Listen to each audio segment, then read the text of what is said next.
It's rivalry week, why the SEC should get at least 5 teams in the playoff, and we'll give you our Week 13 winners and losers. Locked On SEC starts right now. You are Locked On SEC, your daily podcast on the Southeastern Conference. Part of the Locked On Podcast Network, your team every day. And what's up, everybody? Welcome into Locked On SEC. It's great to have you guys along. Shout out to our everydayers. We are part of the Locked On Podcast Network, now the #1 sports podcast network. And, of course, you can check us out daily on the Gulf Coast Sports and Entertainment Network, broadcasting daily across Alabama, Louisiana, Mississippi. And you can find us anywhere in the world on YouTube, part of the Locked On Podcast Network, your team every day. Today's episode brought to you by Gametime. Download the Gametime app, create an account, use our code LOCKEDONCollege. Get $20 off your first purchase. Well, first, let me start by telling everybody happy Thanksgiving week. It is rivalry week. This is always a depressing week because it does mean it's the end of the SEC regular season. We fought hard all spring and summer, counting down the days till college football is back, and now here we are. Yes, it's exciting. The playoff is here. Yes, it's exciting to see where these teams are going to go, coaching changes and everything else, but it is also somewhat depressing in knowing we won't have a full slate of football all day after this coming weekend. But we do have a loaded Friday, a loaded Saturday, and obviously Friday we get things started off with the Egg Bowl. And that's where we got to start today, guys. We'll give you the latest on Lane Kiffin. We told you on Friday, Keith Carter, the athletic director, released a statement basically saying, there'll be an announcement made after the Egg Bowl on Lane Kiffin's future. So a lot of people wondering, is he on the way out? Some reports came out that LSU has an offer on the table. We'll get to that. But first, Paul Feinbaum talking about it on the Matt Berry show over the weekend. He said, my guess is when he met with the chancellor and Keith Carter on Friday, it was to tell them, listen, I'm not sure what I'm doing. You're still in contention. Thanks for holding on. I will give you an update in a week, because otherwise an announcement would have been made and the circus would have been over. And anyone who's ever been through anything on 2 or 3 levels that you have to, the most important thing is your boss. You basically placate them by saying, hey, I hope you don't mind. I'm dating 2 other girls right now. I'll give you an answer about the senior prom Saturday after I go to Gainesville to visit my girlfriend there, and then to Louisiana to visit my other girlfriend. Again, it's a little bit of hyperbole there for Paul Feinbaum, but obviously, look, all the writing on the wall seems to be, at least at this hour, that Lane Kiffin is the favorite to go to LSU. And LSU is preparing one of the richest contracts in college football. Multiple sources putting that out on Friday. CBS Sports putting it out there as well. And the details of the contract that LSU has on the table, believed to be for 7 years, it's worth as much as $98 million.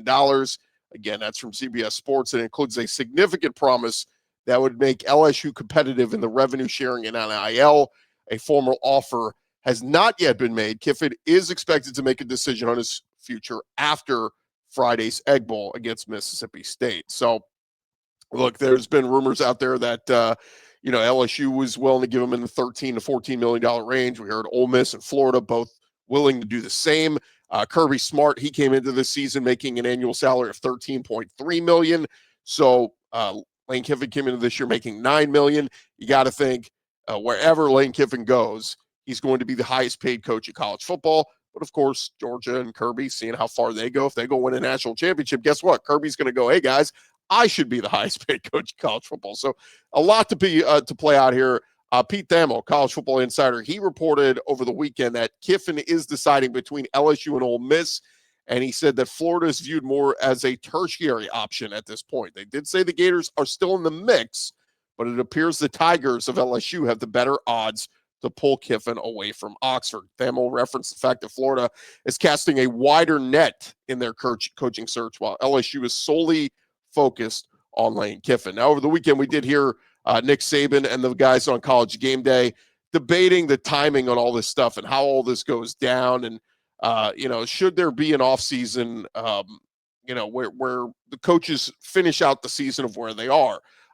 Nick Saban even argued, look, we should match the academic calendar with the football calendar, basically saying early signing day the first week of December, portal opening first week of January.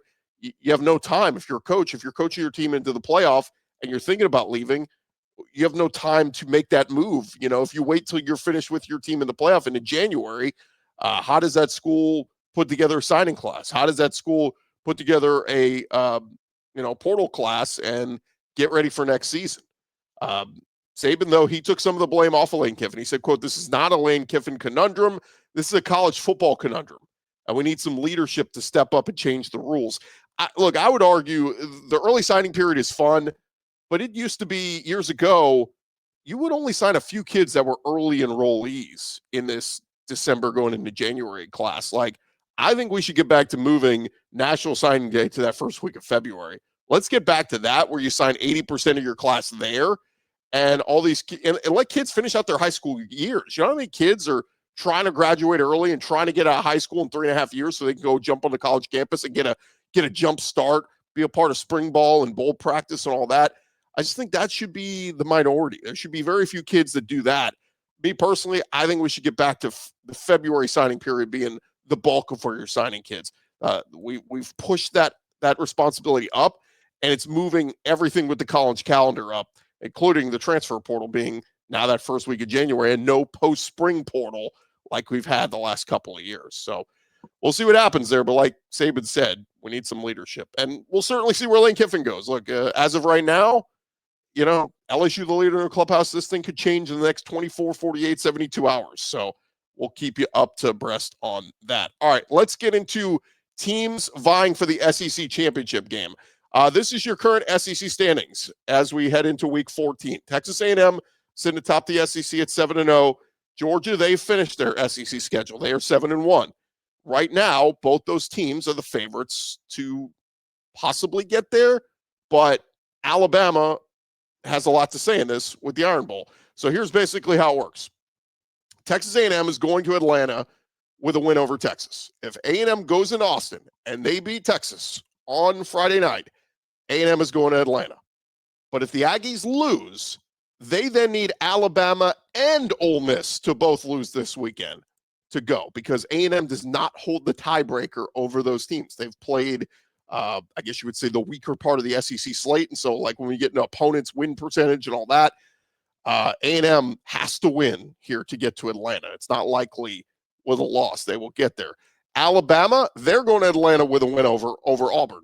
If Bama loses, they are out of the race with 2 SEC losses, and they're likely out of the playoff with a 3rd overall loss. So that's the crazy part about Alabama, is how much this Iron Bowl means to them. They have to win this. They're going to Atlanta. They're going to play for an SEC championship game. Georgia, they are in if just one of those upsets happens. If A&M falls to Texas or Bama loses to Auburn, Georgia would go to Atlanta. And then there's still an outside chance Ole Miss could get in if they beat Mississippi State in the Egg Bowl. Obviously, they got to do that. And then Texas beats A&M and Auburn beats Alabama. I think that in that scenario, it would be Georgia versus Ole Miss in the SEC championship game. So that's a little bit of a long shot. We were talking with some of the SEC guys yesterday on our squad show, and I just think that the tougher part is to convince me that both upsets will happen, that A&M will beat Texas and Auburn will beat Alabama. I feel like one could happen, but I don't feel like both. So that's kind of where we are. And like I said, while Texas A&M is undefeated at 11-0, 7-0 in the SEC, if they lose that finale against Texas, they will lose the tiebreaker to Georgia and they will not go to Atlanta. So, the other part of this is too, I saw Mike Rodak, Vail.com, float out there.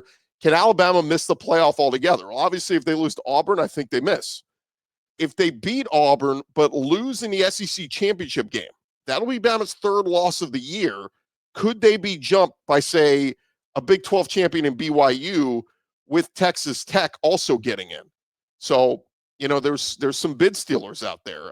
He also said if Bama loses the SEC title game, maybe one of those 10-2 teams like Miami could jump them with a better record. And then he even brought up an Alabama home playoff game remains an unlikely outcome at this point. He said if Bama wins the SEC championship game, they could jump into that top 4 and get a first-round bye. So a lot at stake here. I mean, look, it's rivalry week, but never did I think it would come down to this, that Bama must beat Auburn and Texas A&M must beat Texas for their outcomes. Now, the good thing for A&M is they're in the playoff no matter what, and that's where we'll take a look real quick here, is the SEC teams in playoff contention. And how many teams will the SEC get in? Well, the latest ESPN odds, they have Texas A&M and Georgia currently with a 99% chance to make it. So they believe even if A&M loses to Texas at 11-1, they are in.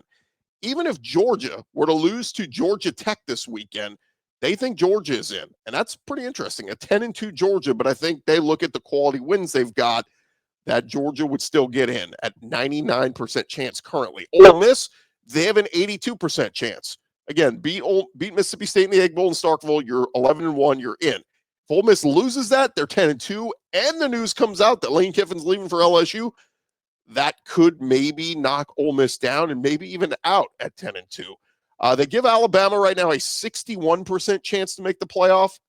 So if those hold, that would be, that would be A&M, Georgia, Ole Miss, Alabama, Oklahoma currently at a 78% chance to make it. So obviously Oklahoma with a great chance to beat this LSU team this weekend, and that would give you 5. The question is, can they get 6 with Vanderbilt? Well, the predictor only gives Vandy a 21% chance to make it, and they still list Texas at a 4% chance.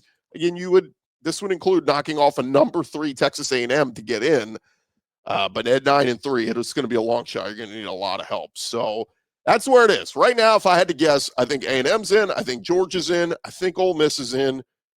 Again, and Oklahoma's in. I think they're going to beat LSU. So that's 4.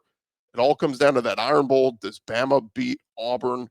And then I really would like to see Vanderbilt get in. No offense to my Vol fans out there. I just think Vandy at 10-2 would be a great story. But again, if they're going up against resumes, it's going to be tough because you're going to have some teams like the Big 12 teams and the Miamis and teams like that. It's going to get really, really tough. But come on, who wants to watch a Virginia or an SMU get into the play? We want to see Vandy and Pavia. All right, still more to come here on Locked On SEC, part of the Locked On Podcast Network, covering your team every day. Hey guys, the holidays are upon us, and that means it is time to get your home ready. Whether you need more seating for guests, cozy new linens, or fun serveware for holiday hosting, Wayfair's Black Friday sale is here to help you make your space shine. And the best part, you don't have to wait. Wayfair's Black Friday deals happening right now, all month long. Save up to 70% off everything from sofas to spatulas. You will not believe how fast everything gets shipped just in time for the holidays. And if you go browse their website, you'll find easy-to-find pieces that actually fit your style. Nothing generic, just quality designs that feel personal. Don't miss out on these early Black Friday deals. Head to Wayfair.com right now. Shop Wayfair's Black Friday sale for up to 70% off. That is WAYFAIR.com. Sale ends December 7th.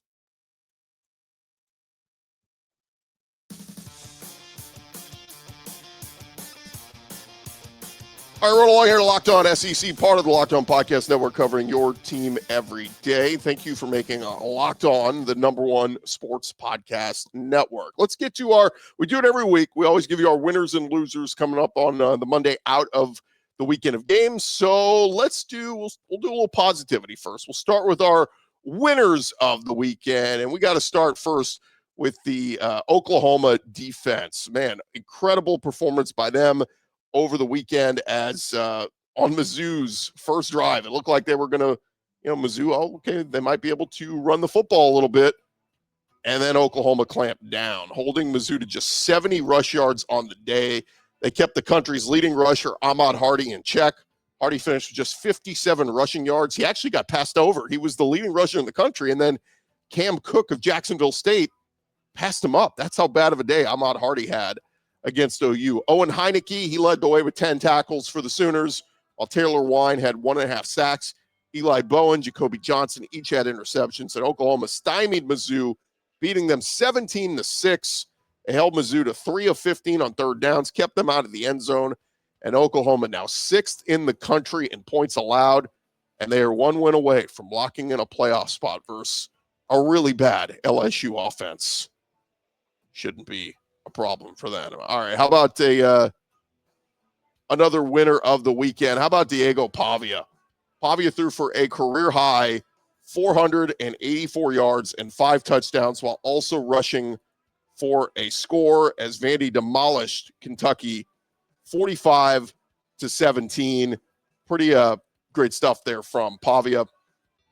Pavia even striking the Heisman pose a couple of times with his teammates, set the program record for passing yards in a game with previously held by Whit Taylor back in 1981. So the 484 yards, a career high and a program record. Clark Lee saying after the game, he's the best player in the country and he deserves to be in the Heisman conversation. And Vandy, they wrap up a 7-0 record at home for Vandy's first undefeated home schedule since 1982 and only their fourth since 1945. Pavia saying after the game, I think a lot of people didn't think I could pass. Check out these last 3 games. When they let me throw it, it speaks for itself. And I just want to let the NFL know too, like I'm NFL ready and I want my chance. So Diego Pavia showing he can throw the football. How about another winner of the weekend? How about Arch Manning? Arch passing for 4 touchdowns, rushing for a touchdown, and catching another one as Texas beat Arkansas 52-37 on Saturday. Arch continues to improve on this backstretch of the season. He threw for 389 yards. That was a career high for him, and his completion percentage has been better in recent weeks. He's the first Texas quarterback to have a passing, running, and receiving touchdown in the same game. Steve Sarkisian saying after the game, even going into this week, he feels different in pregame than he did 2 months ago. He's playing at a high level at the right time for us. And how about this? Over his last 4 games, Arch Manning has thrown for 1,300 yards, 11 touchdown passes, 2 interceptions, 2 rushing touchdowns, and a receiving score in there. He's playing his best football, and they will host number 3 Texas A&M on Friday at Darrell K. Royal Stadium. That is going to be an electric atmosphere. Another win of the weekend. How about Tennessee breaking the curse? Deshaun Bishop rushing for 116 yards and 2 scores as Tennessee rolls over their rival Florida 31-11 for their first win in the Swamp since 2003. Josh Heupel saying after the game, they understood the history of this rivalry. We talked about it. It was fun to see them enjoy this moment. Tennessee had lost 10 in a row down in Gainesville, one of the longest skids in the series history. So that is snapped. And Tennessee fans, they took over Florida Field in the waning moments as the clock was winding down. Joey Aguilar riling him up with a Gator chomp. The Vols have a chance to win their final 3 games and make a decent bowl, but they obviously will look back at those 1-score losses to Georgia and Oklahoma. But closing out the regular season against Vandy, top 12 ranked Vandy, and a chance to play spoiler on them, you got to think they're going to get up for that.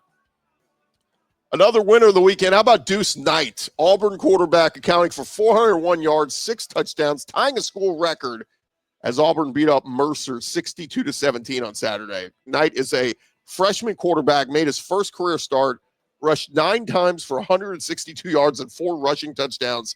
He also completed 15 of 20 passes for 239 yards and 2 more passing touchdowns. Became the first Auburn quarterback to rush for 4 scores since that Heisman Trophy winner Cam Newton did it in a game in 2010. Knight saying after the game, great blocking downfield, great blocking up front. The easy part is all you got to do is just run when it's all blocked up for you. And all Deuce Knight did in his first career start was match multiple Auburn records and look like a future start quarterback. Now, Auburn is expected to go back to Daniels at quarterback in the Iron Bowl, but Deuce Knight, a top 50 overall recruit last year. Remember, they flipped him away from Notre Dame, and you got to think he's going to get a lot of phone calls this offseason, and Auburn better be moving quickly on whoever their new head coach is going to be, and first order of business is going to be protecting Deuce Knight. Another winner of the weekend, I got Lenore Sellers in here. Ran for 2 touchdowns, threw for 2 more in their South Carolina's 51-17 win over Coastal Carolina. They were coming off that heartbreaking second-half collapse at A&M a week ago. But Lenore Sellers, 16 of 20 passing, 274 yards. Look, their expectations have fallen short this year. It was just good to see him look more like himself in a game. If you remember, Sellers was named the All-SEC first-team quarterback back in the summer. And now the big question, obviously, this South Carolina season going to end, unceremoniously. Will he go pro? A lot of scouts still have him projected as a first-round pick. Or could he come back and make a good bit of money in NIL, whether it's at South Carolina or somewhere else? Certainly going to be a big storyline to keep an eye on. Another winner of the weekend, give it to the Alabama defense. They hold Eastern Illinois to just 34 total yards of offense. 1 for 11 on 3rd down, 0 for 1 on 4th down, 20 passing yards, 14 rushing yards, and a shutout. Bama's second shutout of the season. Remember, they shut out ULM back in week 2. Tim Keenan, he had 2 sacks. Dijon Lee had an interception. The team had 9 tackles for a loss, and Bama now 10th in the country in points given up per game at 16 points per game, 9th in the country in yards allowed per game. Kane Womack deserves a lot of credit for what they've been doing this season. Another win of the weekend. I got Mike Elko. I get A&M played Samford, beating them 48-0. Marcel Reed threw for 3 touchdowns. Amari Daniels rushed for 106 and a score. But big picture, A&M is 11-0 for the first time since they went 12-0 under R.C. Slocum back in 1992, and now they have a chance to finish a perfect regular season with a win over Texas this Friday. Shout out to the Aggie faithful, too. Their attendance on Saturday, 104,877. It made the average attendance at Kyle Field this year just over 106,000. That is the highest average in school history. I mean, look, it was Samford, and their fans still showed up and showed out, so you got to love that as they continue to try to go for history. And then one more winner of the weekend. I'll put Nate Frazier in here, the Georgia run game. Nate Frazier, 54 yards, 2 touchdowns. Bo Walker, 48 yards, 3 rushing touchdowns. Georgia rolled Charlotte 35-3. But Georgia sits at 10-1 now with a chance at an SEC title still up for grabs. The Bulldogs now 4th in the SEC in rushing yards, 4th in the SEC in rushing touchdowns. Georgia's run the football much better in recent weeks. That with the play of Gunnar Stockton makes them one of the dangerous teams headed into the postseason. A date for some clean, old-fashioned hate coming up next.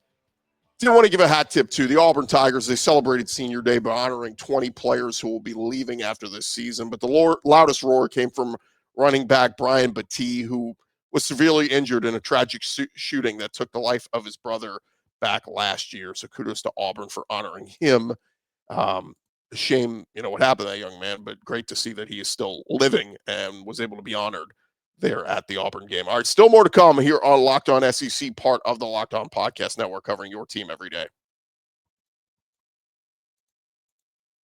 All right, hey, college football is back, or it's almost nearing the end. And, of course, no better place to get into the stadium than with our friends at Gametime. It is the app that gives the advantage back to fans, and it's the easiest way to score last-minute tickets at the best prices with no surprise fees. What you see is what you pay. So if you're going to a rivalry game this weekend, well, that's in college football. It could be a pro football game you're going to see. It could be an NBA game. They got it all up there for you on the Gametime app. Makes it super simple. You can see the exact view from your seat before you buy. And honestly, it's faster, cheaper, and less stressful than any other way you're going to buy tickets to a big game. So take the guesswork out of buying college football tickets with Gametime. Download the Gametime app, create an account, use our code LOCKEDONCollege, get $20 off your first purchase. Terms apply. Again, it's promo code LOCKEDONCollege, get $20 off. It is swipe, tap, ticket, go. Download Gametime today.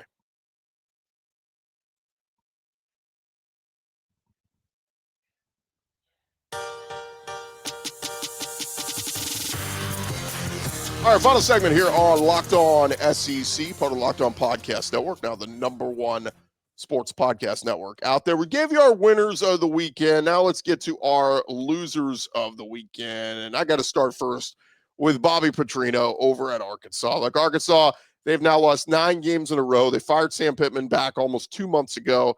And Petrino, he's coached the team pretty competitive. Close losses to A&M, Tennessee, Mississippi State, LSU. But this one was not competitive at all as the Razorbacks were rolled by Texas 52-37. They were down by 4 at the half, but went on to get outscored 28-17 in the second half. Taylon Green threw an interception on their first possession of the second half, and Bobby Petrino opted to give a look to redshirt freshman KJ Jackson, who threw for 200 yards, threw a touchdown, rushed for 1, but that loss should end any discussion or thought of Petrino being in the running for the full-time job. The Hogs are just trying to get to the finish line here. We'll see who they hire next season as their head coach. Another loser of the weekend, I'm putting Eli Drinkwitz in here. Mizzou, they had to deal with quarterback injuries and a pretty tough schedule, but I have to say, a little disappointing for Mizzou, who won back-to-back 10-win seasons their last 2 years, and now sitting at 7-4 overall, 3-4 in the SEC. They will not have a third consecutive 10-win season. And despite Ahmad Hardy leading the SEC in rushing for a majority of the year, inconsistent play at quarterback led to many of these losses. And now the question is, will Eli Drinkwitz be back in Como next year, or could he leave for a job upgrade, whether that's Penn State, LSU, or Florida? Certainly something we will be tracking. Another loser of the weekend, I got Mark Stoops, Kentucky. They've been playing much better football in recent weeks. They won 3 straight over Auburn, Florida, and Tennessee Tech. but they were demolished by Vandy and Nashville on Saturday. And Mark Stoops' Kentucky squad dropped to 5-6 on the season. They have a road trip left at Louisville with a chance at a win, which would get them bowl eligible. The good news is Louisville, they've lost 3 in a row. They just got blown out at SMU, so Kentucky will have a chance. Cutter Boley, he got hurt in the Vandy game but came back, so track his health. But a loss in this game could mean a second straight losing season for Kentucky, and you wonder if folks would start to question again Mark Stoops' future in Lexington. So Saturday will be a big one for Stoops and Kentucky.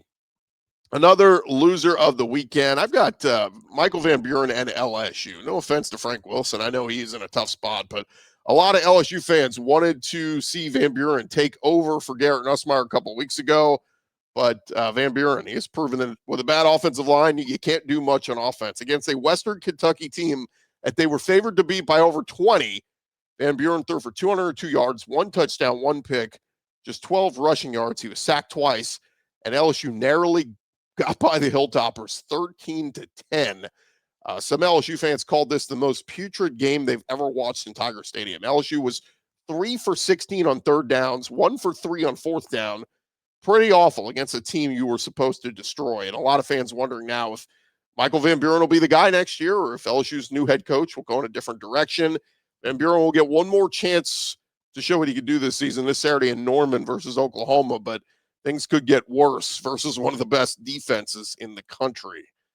Another loser of the weekend, how about DJ Lagway? A rough season, just keeps getting rougher for Lagway. He was just 11 of 17 passing for only 116 yards, 1 touchdown in this one. Did have 40 yards rushing, but it has been a forgettable season for Lagway. He has 2,000 yards passing, 13 touchdowns, 13 interceptions.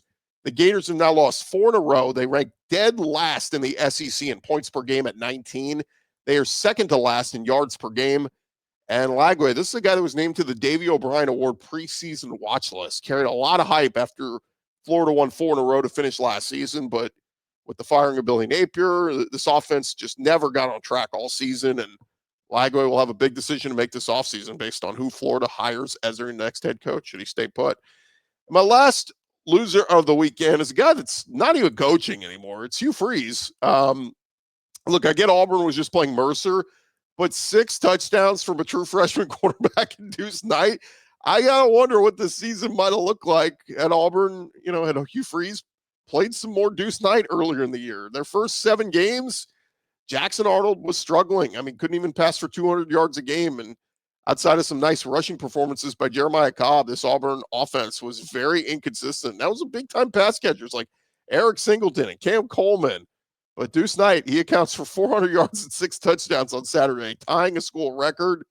I get it. Hugh Freeze is long gone now, but you got to wonder if maybe he could have saved himself. Look, if he had played Knight earlier in the year and they were losing close games, you go, oh, well, the future looks bright. Look, he's finally got his quarterback. Well, that's out the window. Hugh Freeze unemployed. But Auburn, they can become bowl eligible by beating Alabama this weekend. DJ Durkin and company, they're going to go back to Ashton Daniels, retaining a red shirt with Knight showing some promise. And Auburn seems to have their guy for next season. If the new coach likes Deuce Knight, we'll see what happens there. All right, lastly, before we get out of here, let's take a look at the SEC teams in the poll. The coaches poll, you had A&M hanging in there at 3, Georgia at 4, Ole Miss at 6, Oklahoma at 8, Alabama at 10. So 5 SEC teams still in the top 10. Not much change there.